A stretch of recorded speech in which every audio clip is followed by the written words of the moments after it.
Değerli izləyicilər, videonu bəyənib kanala abunə olun ki, hər kəs son xəbərlərdən anında məlumatlansın. Biləsuvarda gəlini tərəfindən qətl yetirildiyi bildirilən qadınla bağlı təfərrüatlar məlum olub. Xəbər verilir ki, 4 oğlu və 2 qızı olan mərhum Almaz Cəfərova uzun müddətdir tənha yaşayırmış.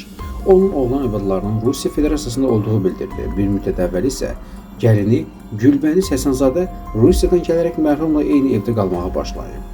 Yaxınlarının sözlərinə görə Almaz Cəfərova tək yaşadığı üçün evdə təhlükəsizlik kameraları quraşdırılıb. Hadisədən təxminən 40 gün sonra yaxınları kamera görüntülərinə baxarkən axıl qadının qətl yetirildiyini müəyyən ediblər. Digər bir xəbərdə isə Biləsuvarın İsmətli kəndində gəlini və onun qardaş tərəfindən öldürüldüyü ehtimal edilən 53-cü il təvəllüdlü Almaz Cəfərovanın əşinin ekshumasiya həyata keçirilir. Belə ki, mərhum bir neçə ay öncə dəfn olunmuşdu. Qeyd edək ki, təzyiqdən öldüyü deyilən qadının əslində qətlə yetirildiyi ortaya çıxıb.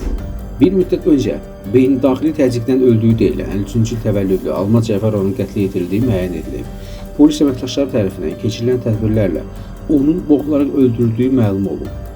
Qətl hadisəsində şübhəli bilinən gəlini 95-ci il təvəllüdlü Gülbəniz Həsənzadə və gəlinin qardaşı 2000-ci il təvəllüdlü Qasım Həsənov polis əməkdaşları tərəfindən saxlanılıblar.